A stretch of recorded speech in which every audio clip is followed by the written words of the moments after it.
Okay. The phrase open primaries means like infinite number of things, right? And there are, in a sense, infinite variations on an electoral system. What I always say when I observe Oklahoma City's effectiveness over the last, quarter century and more, and people always look at Oklahoma City and Tulsa and they say, for whatever successes or failures you have, gosh, it sure seems like you're electing mayors that unify people, that seem competent, that are well liked across the political spectrum. And it's not magic. I mean, there really are aspects of this that directly trace back to how you elect people. So I say all that to say that in Oklahoma City and Tulsa, we have basically a nonpartisan top two. You could call it a jungle primary. You could call it any number of things. You call it a unified primary.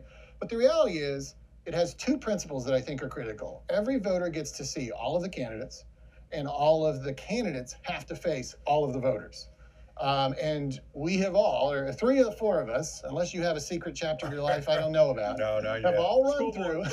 If so, keep it secret. Why brag on that? I'm not going to pull that skeleton. Three of the four of us have all run through a closed partisan primary and understand how how that influences, because you're appealing, especially today, to a narrower and narrower slice of the electorate.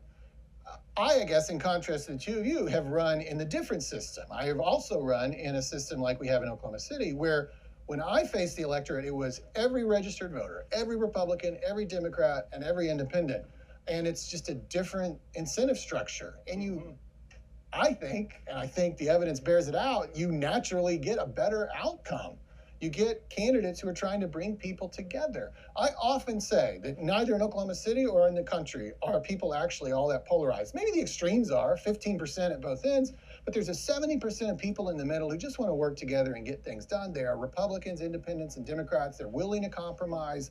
And we keep passing initiatives in this city and keep electing new mayors with 60, 70, 72% of the vote because people are working together. Because obviously, this is a county that's, tied in the most recent presidential poll. Trump won by 1 point 4 years ago. I mean, this is a very purpley county, but we're passing things with 60 and 70% of the vote because people are working together.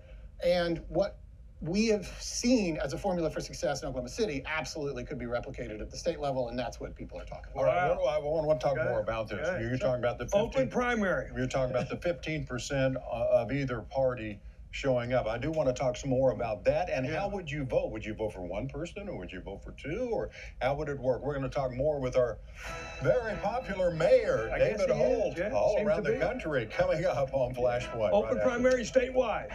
Open primary statewide.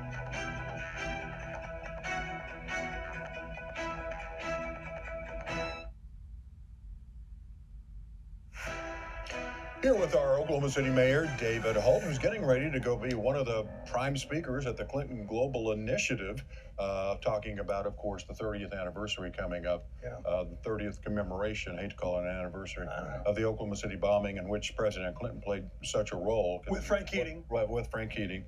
With Billy Graham. Ron Nort. With Billy Graham, with Ron Nort. Good job, guys. But we're talking about this open primary situation. So what you're saying, Mayor, with an open primary, you go in, you get a ballot with everybody's names on it, all the Republicans, all the Dems, all the independents, and you vote for whoever you like. So you could essentially end up with a general election involving two Republicans or two Democrats.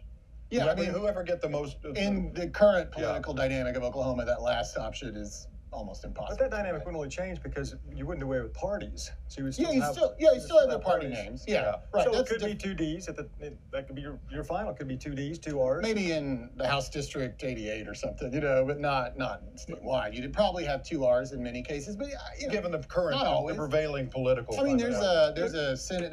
California has a top two. They're about to have a U.S. Senate race, and they have an R and a D, and that's California, right? They didn't end up with two Ds. So how many states have open primaries right now? That's you just talked about California. Great question. About half. I mean. Well, and again, and I said it in the earlier segment. Open primary is such a fluid concept, right? Okay. I mean, but I should say, what states kind of try to bring people together, unify you in a primary, maybe where you get everybody gets the same ballot? That's an open question. I don't know the answer. I didn't come with that data, but it's definitely not unheard of by any means. And as we said in the last segment, it's also not unheard of in the state of Oklahoma. It's literally how I run, with the only differentiation being that I don't have a party label next to my name. Yeah, it's nonpartisan. It's technically nonpartisan, but otherwise it's the same thing. All the candidates, and it's funny, like as we came out of the break, you were describing the system like it was some weird foreign concept, which is perfectly natural because it's not the way we have. But if you brought some high school civics student to sit at this table and said, how does American democracy run? They'd say, well, all the candidates who want to hold the office, they put their name out there, and then all the voters show up and they get the ballot with all their names and they vote for their favorite. Mm-hmm.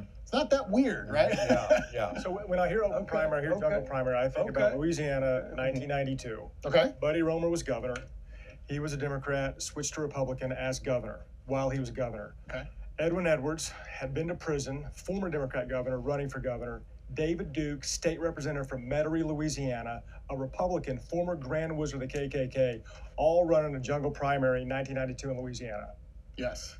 Buddy Roemer, the governor, gets beat. It's down to Edwin He gets Edwards, knocked out. He finishes third. Edwin Edwards, the former crook, and David Duke, the former Grand Wizard of the KKK. And the bumper sticker was, vote for the crook, it's important. Vote for the crook, it's important. He stole your punchline. No, How there's do you no know he- punchline. There's no punchline. It's the no concern. punchline. And that's one anecdote, one real life anecdote, all the way back in 1992. But I think it highlights one of the challenges of that's Louisiana, right? I mean, so very colorful political history. It's a home of kingdom. So, right, there is that. There is that. We're not talking about some They have other a different states. legal system. Yeah, and I'm not trying to throw mud on it, but anytime I hear open primary jungle, I think of that. I kind of Interesting. Yeah, But I get think concerned. I think of the effective governance we've had in Oklahoma City and Tulsa, and I think of the way that if you go look at in California who's done this for 15 years and you start to analyze all these races. Now see, they're like the opposite of us. They're really blue, right? And we're really red. But that blue had created such extremism in their state politics that they could barely govern. Something that some people here in Oklahoma think that we're bordering on, right? And they have shown that this top two system has pulled them back from that brink, that they have a lot more moderation. They're still blue. They're still electing Democrats because that's who they are, but they're electing more mature and responsible Democrats who are not always incentivized to pander to the most extreme people in their party. And again, here in During Oklahoma, the primary. Yeah, right. Because the primary is a unified primary where everybody. Where you can go get votes from, in California's case, go get votes from some moderate Republicans, go get votes from some independents. In our case, a leading Republican wanting to be the governor would say, you know what, there's a lot of moderate Democrats out there I can appeal to. There's a lot of independents. And I want to build a coalition with all those people instead of just focusing on the people who show up for primaries and runoffs, which is really where many of these most important decisions. Runoffs, yeah, no doubt. Some Tuesday in August that nobody shows up for. How can we do that? How can we put this into effect in Oklahoma? I mean, how could it ever happen? Do we have to pass a new law? Not only can we put it in, but are you pushing for it to be put into effect? Yeah. Well, okay, so I'm here today because you all invited me. I have no official role in it, but I am a proselytizer for it because I feel like I've lived both sides of it and I've seen how it works now. Okay, you think it's a good idea? But yeah, there are definitely people who are working on it. It would almost surely require a petition drive. I mean, the legislature could do this, but Statewide likely question. won't. Initiative petition. I was being kind. Likely won't.